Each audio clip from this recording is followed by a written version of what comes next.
नमस्कार। भारत गाथा के आज के भाग में मैं बात करूंगी शंकराचार्य की। शंकराचार्य का नाम इंडियन फिलॉसफी के क्षेत्र में स्वर्ण अक्षरों में अंकित है, जिन्होंने सांस्कृतिक दिग्विजय की पताका लहराई। विश्व में जब भी दर्शन की बात आती है, शंकराचार्य का नाम बहुत ही आदर और सम्मान से लिया जाता है।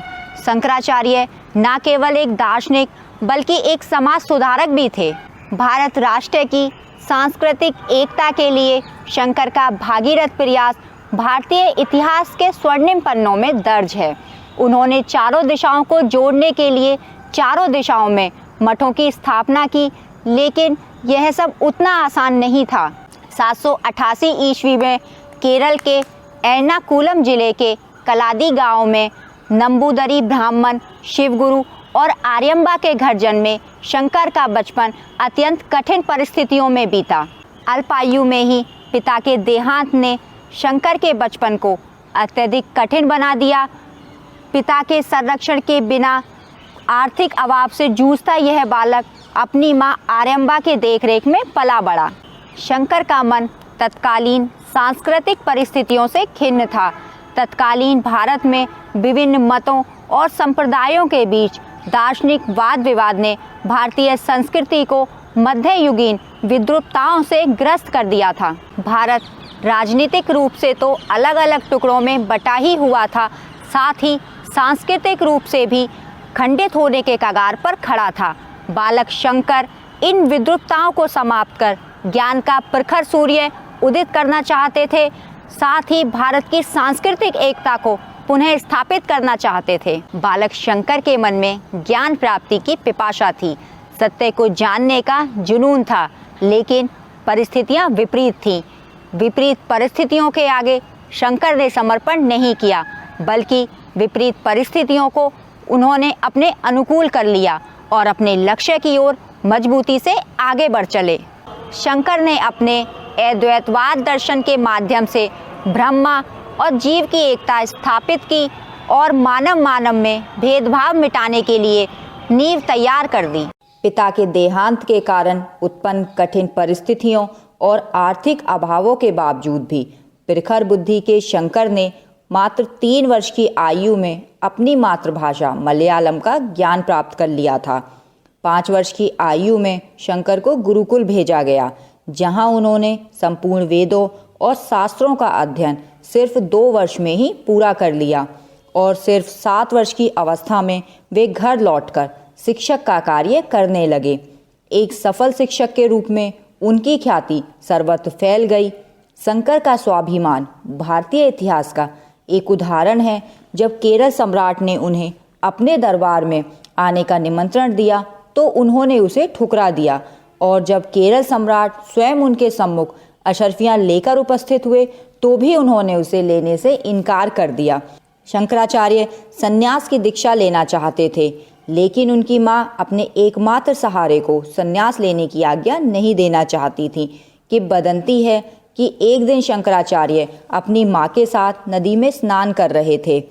तभी एक मगरमच्छ ने उनके पैरों को पकड़ लिया और उन्हें पानी की ओर खींचने लगा। शंकर ने अपनी मां से पूछा कि यदि वह उन्हें सन्यासी बनने की आज्ञा दे देंगी तो यह मगरमच्छ उन्हें छोड़ देगा। माता ने उन्हें सन्यासी बनने की आज्ञा दे दी और मगरमच्छ ने शंकराचार्य को छोड़ दिया, लेकिन उन्होंने साथ में यह शर्त लगा दी कि माता के मरणोपरांत शंकराचार्य उनका अंतिम संस्कार अपने हाथों से करेंगे। 8 वर्ष की आयु में शंकर ने अपनी माता की आज्ञा लेकर संन्यास ग्रहण कर लिया। गृह त्याग के पश्चात शंकराचार्य नर्मदा नदी के तट पर आए, जहां उन्होंने गौड़पाद के शिष्य गोविंद योगी से संन्यास की दीक्षा ली, उपदेश ग्रहण किया और उन्हें अपना गुरु स्वीकार किया। गोविंद योगी के संरक्षण में शंकराचार्य शीघ्र ही एक सिद्ध महात्मा बन गए। गोविंद योगी की आज्ञा लेकर शंकराचार्य ने अपने ज्ञान प्रचार का कार्य आरंभ किया। सर्वप्रथम शंकर काशी पहुँचे, जहां उन्होंने भगवान शिव की आराधना की और अपने ज्ञान के प्रचार कार्य में जुट गए। ज्ञान प्राप्ति की उत्कृष्ट अभिलाषा से शंकर ने कश्मीर से कन्याकुमारी तक के विभिन्न स्थानों का भ्रमण किया। बौद्ध, जैन, कापालिक और भारत के अनेकानेक संप्रदायों के आचार्यों के साथ उनका शास्त्रार्थ हुआ। शंकराचार्य और मंडन मिश्र का शास्त्रार्थ सर्वाधिक है, हालांकि इसके स्थान को लेकर विवाद है। कुछ इतिहासकारों के अनुसार शंकराचार्य और मंडन मिश्र का शास्त्रार्थ नर्मदा नदी के तट पर महिष्मती में हुआ था, जबकि कुछ विद्वानों के अनुसार शंकराचार्य और मंडन मिश्र का शास्त्रार्थ महिषी में हुआ था, जो बिहार के सहरसा जिले में है। इस शास्त्रार्थ में मंडन मिश्र और उनकी पत्नी भारती देवी के साथ शंकराचार्य का शास्त्रार्थ हुआ। शंकराचार्य और मंडन मिश्र के शास्त्रार्थ में निर्णायक की भूमिका भारती देवी निभा रही थीं। मंडन मिश्र 21 दिन तक चले इस शास्त्रार्थ में पराजित हो गए। कि बदंती है कि मंडन मिश्र के पराजित होने के पश्चात भारती देवी ने शंकराचार्य से शास्त्रार्थ किया और उन्हें पराजित कर दिया। शंकराचार्य का शास्त्रार्थ प्रयाग के विद्वान कुमारिल भट्ट से भी हुआ, जहां कुमारिल ने शंकर के सभी सिद्धांतों को स्वीकार कर लिया। शंकराचार्य के जीवनी लेखक आनंद गिरी के अनुसार लगभग 50 आचार्यों को शंकराचार्य ने शास्त्रार्थ में पराजित कर अपनी आध्यात्मिक दिग्विजय की। शंकर ने कई बार मालाबार तट की भी यात्रा की, जहां उन्होंने सुधार आंदोलनों का सूत्रपात किया और उनके सुधारों के समय से ही केरल का कोल्लम संवत, जो 825 ईस्वी में शुरू हुआ, का प्रारंभ माना जाता है।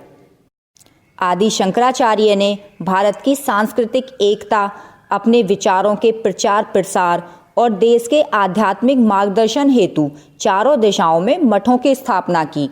शंकराचार्य ने उत्तर में उत्तराखंड के केदारनाथ में जोशी मठ, पूर्व दिशा में पुरी में गोवर्धन मठ, पश्चिम में गुजरात के द्वारिका में शारदा मठ और दक्षिण में श्रृंगेरी मठ की स्थापना की और अपने अनुयायियों तोतकाचार्य, पदमपद, हस्तमालक और सुरेशाचार्य को इन मठों का प्रमुख बनाया।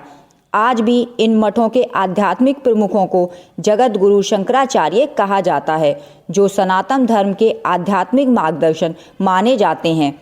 यह भी माना जाता है कि कांची काम कोटि पीठम की स्थापना भी आदि शंकराचार्य ने ही की थी। आदि शंकराचार्य ने अद्वैतवाद के दर्शन का प्रतिपादन किया। इसके अनुसार एकमात्र सत्य ब्रह्मा है।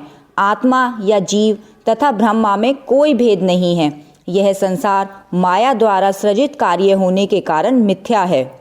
ब्रह्मा सर्वव्यापी, निराकार, निर्विकार, अविनाशी, अनादि, चैतन्य तथा आनंद स्वरूप है। शंकराचार्य संसार को पूर्ण रूपेण मिथ्या नहीं मानते हैं। उनके अनुसार व्यवहारिक दृष्टि से यह सत्य है, किंतु यह दृष्टि सामान्य मनुष्यों की है। ज्ञानियों की दृष्टि में एकमात्र सत्य ब्रह्मा ही है। शंकराचार्य गुरु के महत्व को स्वीकार करते हैं। गुरु मोक्षार्थी को यह ज्ञान करा देते हैं कि उसके अंतःकरण में स्थित शुद्ध चैतन्य स्वरूप नित्य एवं निर्विकार आत्मा ही ब्रह्म है। तत् त्वम् असि अर्थात तुम वह हो का बोध कराना कहते हैं। इसके पश्चात मोक्षार्थी के हृदय में अहम ब्रह्मास्मि अर्थात मैं ही ब्रह्मा हूँ की भावना जागृत हो जाती है। हृदय में स्थित अविद्या का नाश हो जाता है, जिससे स्वयं प्रकाश आत्मा या ब्रह्मा प्रकाशित होता है तथा व्यक्ति उसका साक्षात्कार कर लेता है। यही शंकराचार्य के अनुसार मोक्ष की अवस्था है। शंकराचार्य के दर्शन पर बौद्ध शून्यवाद और महायान दर्शन का गहरा प्रभाव है और उन्हें इसलिए प्रच्छन्न बौद्ध भी कहा जाता है। श्रृंगेरी में रहते हुए ही शंकर को अपनी माता की बीमारी का समाचार मिला और शंकर उन्हें देखने गए और शंकर के सामने ही उनकी माता ने देह त्याग दिया। अपनी माता को दिए गए वचन के अनुसार शंकराचार्य ने संन्यास धर्म त्याग कर अपने ही हाथों से माता का दाह संस्कार करना चाहते थे, लेकिन स्थानीय पुरोहितों ने इसका घोर विरोध किया, क्योंकि सन्यासी के लिए यह उचित नहीं था। फिर शंकराचार्य ने अकेले ही अपनी माँ का दाह संस्कार किया। कि बदंती है कि शंकराचार्य ने अपनी माता के शरीर के टुकड़े टुकड़े कर दिए और अपने घर के पिछवाड़े में ले गए। लोगों ने उन्हें दाह संस्कार के लिए अग्नि देने से मना कर दिया, तो शंकर ने अपने योग शक्ति से अग्नि प्रकट की। आदि शंकराचार्य ने सैकड़ों पुस्तकों की रचना की थी। इन्हें 3 समूह में बांटा जा सकता है। पहला समूह है भाष्य, जिसमें उन्होंने वेदों और उपनिषदों पर भाष्य लिखे। ब्रह्मसूत्र पर ब्रह्मसूत्र भाष्य लिखा, भगवद गीता पर भाष्य लिखा। दूसरा समूह उनके द्वारा लिखे गए प्रकरण ग्रंथ या दार्शनिक ग्रंथों का है, जिसमें प्रमुख है विवेक चूड़ामणि, आनंद लहरी, आत्मबोध, उपदेश सहस्त्री, अपरोक्षणाभूति आदि। तीसरे समूह में उनके द्वारा लिखी गई स्तुतियां हैं, जिसमें गणेश, शिव, देवी शक्ति, विष्णु और उनके अवतारों की स्तुतियां प्रमुख हैं। जोशीमठ की स्थापना के बाद शंकराचार्य हिमालय की तरफ प्रस्थान कर गए और 32 वर्ष की अवस्था में लगभग 820 ईस्वी के आसपास उन्होंने देह त्याग कर दिया।